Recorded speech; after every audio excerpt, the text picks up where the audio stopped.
You're welcome to my YouTube channel once again. It's nice having you around. And so today we're going to be talking about a topic that I'm very passionate about. It actually drives my whole existence. So let's go on this journey. Okay, so I'm going to start by telling a personal story. Several years ago, before I met Christ, I used to think, we're in this world just to eat, sleep, wake up, go out, go to work, meet friends, grow old, and then die one day. I actually thought that was what life was all about.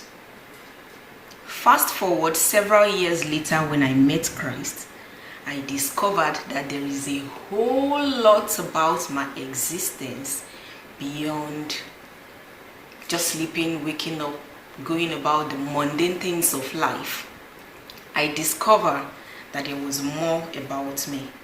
Now, looking at, after I met Christ, I started reading the Bible. Of course, I wanted to know more about him. So I started reading the Bible, I started reading books, and I began to discover that there is a future to my life. As a matter of fact, I can create things. How did I know? In Genesis, in the story of creation, God talked about, he said, let us make man in our own image, after our own likeness. So as a child of God, I believe, if my Father, who is the creator of heaven and earth, is a creator, so naturally I'm supposed to take after him, so I can create. And so that leads me to this topic. That was the beginning of vision.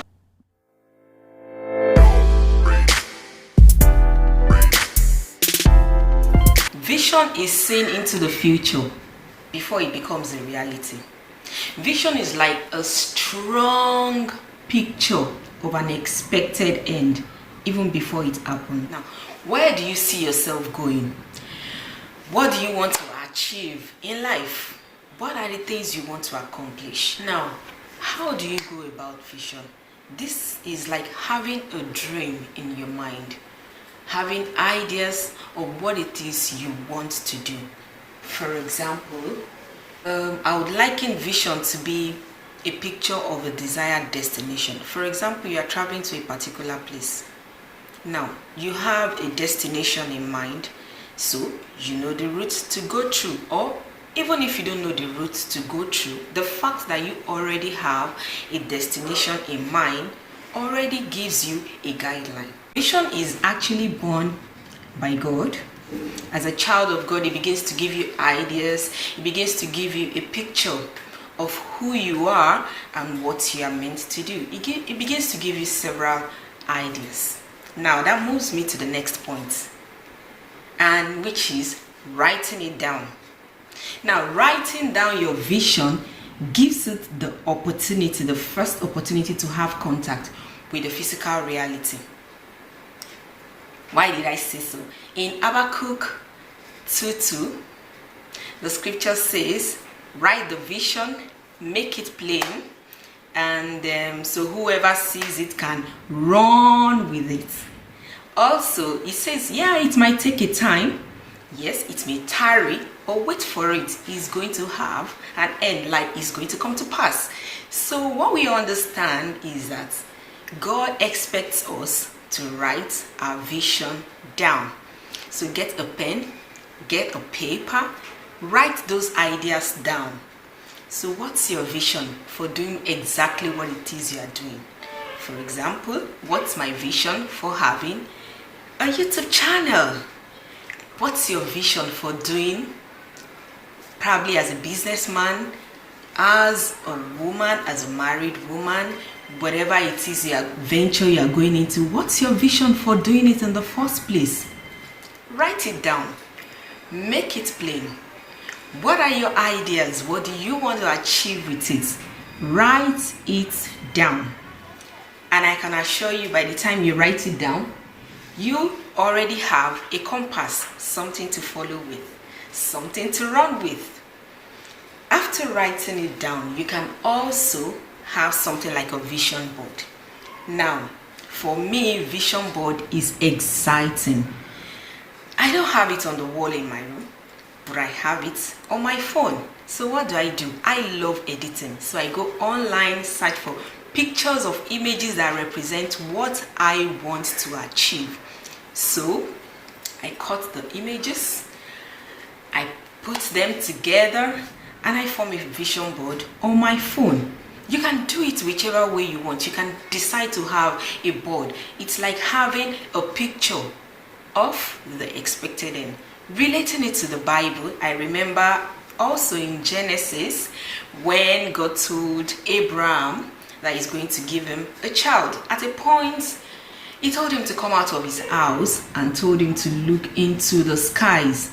There were so many stars. And God actually asked him to count the stars. They were numerous. I believe it is, if it was in this present world, it would have been probably on the Google search, social media, videos, and several other things where you can have a vision of where it is you are going or whatever it is you want to achieve. So cut those pieces together, form a vision board. I have cut a lot of pieces together. Sometimes I cut a body and I cut my head. I join it together to form what I want to create. Now, I did it for my exercise routine. Even before I started exercising, I already have something like this, which I created. And several months down the line, I started with the routine. Of course, after browsing, some videos and trying to get ideas, I started creating it. Vision helps you to create a desired future. Now, vision is born of God. And because it is God that gave you that vision, God is called a God of provision. He's called Jehovah Jireh, which means the Lord will provide. Okay, so God is a God of provision. So when he gives you a vision, of course, there is provision to that vision. And that is why it's called Jehovah Jireh, which means the Lord will provide. So, what are the points again? Have a vision, a dream, an idea of an expected end of a particular thing you want to achieve. Write it down. Write it down. Very important. Write it down. Make it plain. And finally, you can decide to have a picture, something like a vision board, to wrap it up. So, start today. Whatever it is you have in mind, you want to go ahead to start it, write it down. And I can assure you, it might take a while, but the end is sure. And so if you have enjoyed this video, click on the like button, subscribe, and share. Thanks for watching the video.